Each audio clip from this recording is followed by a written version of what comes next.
So at this point, we understand how GIS is working in the background. We used an example of a static map using a Thomas guide or an atlas of some sort and finding directions and calculating how long it was going to take to get somewhere. And then how the computer sees that, what type of input is required to calculate those, to display those items. And the end result is understanding that there is a spatial component, which might be a geometry of some point, some kind, and a tabular aspect that might be a spreadsheet of some sort, or another set of descriptors, we'll say. So let's work with our descriptors, our tabular component. At this point, please pull up your spreadsheet that you did the statistics on before there's any statistics. If you're not really sure where that's at, or you just want to follow along exactly where I'm at, please download the link for the spreadsheet that I'm going to work with here. And it's entitled Lecture 5 _ Stats Ready. This is where we left off. The only difference at this point is that we have no, we don't have any statistics run here. We may have had some descriptive statistics about the mean, the median, the standard deviation, kurtosis, and skewness. What we need to look at is how this database connection is going to work.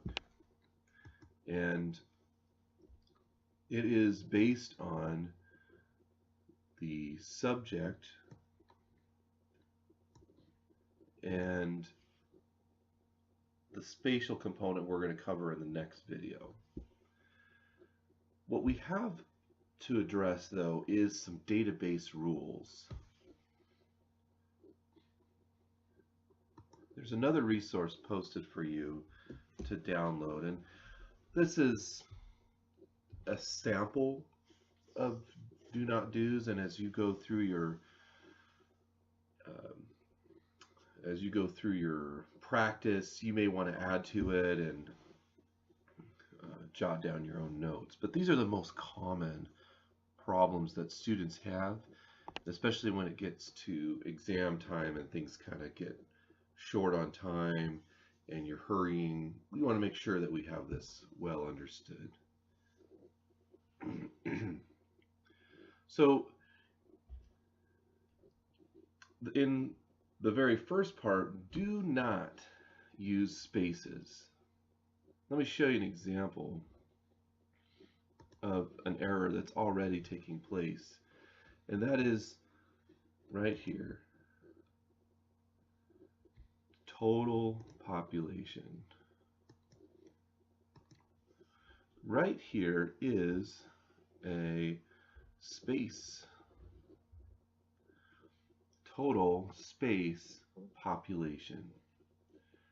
And what's happening with this is that since this is a column, this is a title, in the background, the coding is saying, oh, there's two different commands here, or we're done with this descriptor. And we want to avoid that. So a very common replacement for this item would be to simply call it tot pop. And this is common for a population field. It really, however you want to describe it, is up to you, as long as you keep track of what it means. So let's look at some other items here and go through this document together. Special characters. These are not,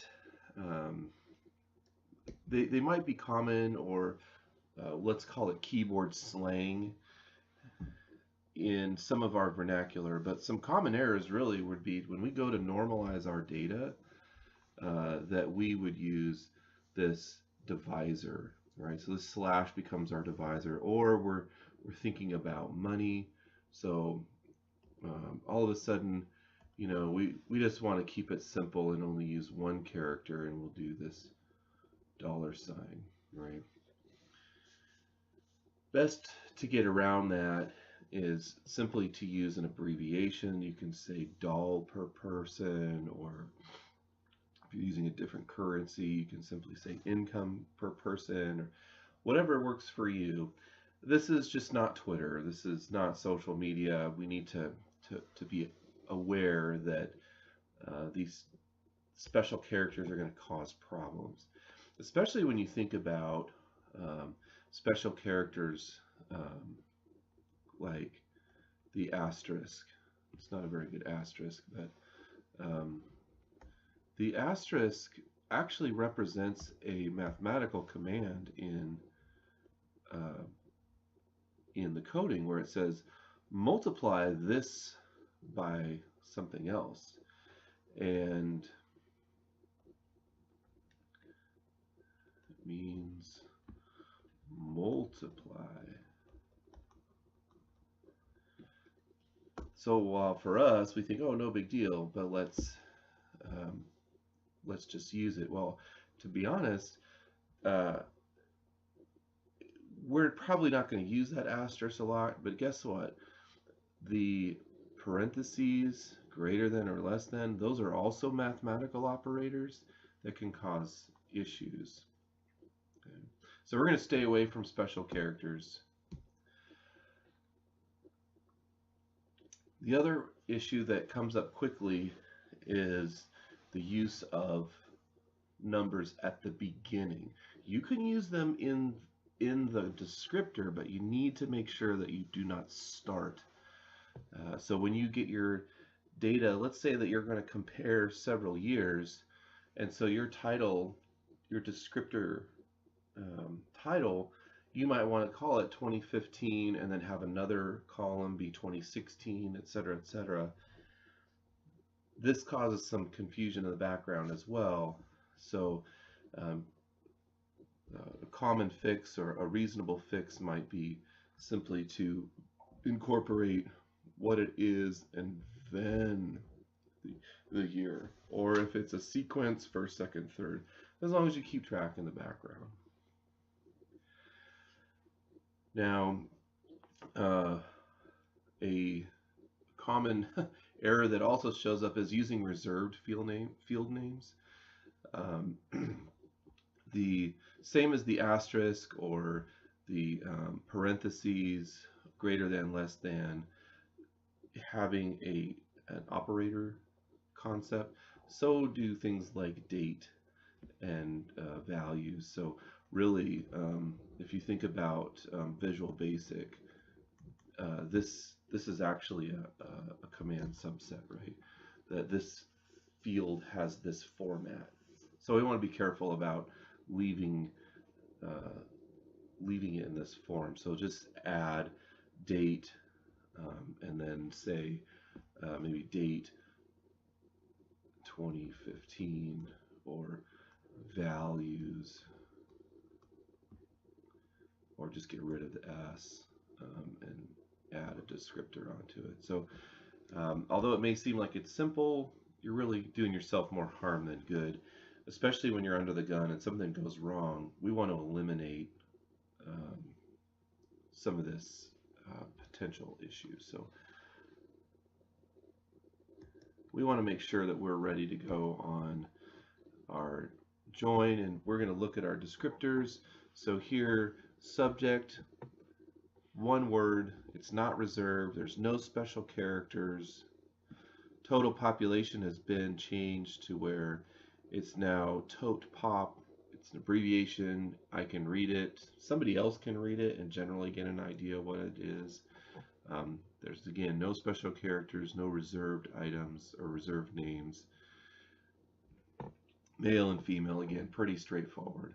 just do a once over when you get your research data set to make sure that you're not violating any of these particular um, rules.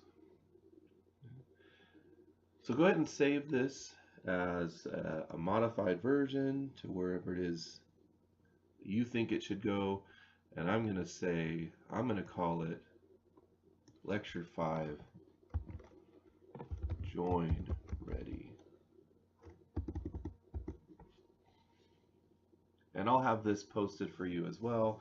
Just go look on the side and you can download. If for some reason you're having trouble changing your fields, it's really important you understand that that field has been changed and why that field has been changed. And there it is, Lecture 5 Join Ready. So we'll move into getting spatial data next, and we'll cover that.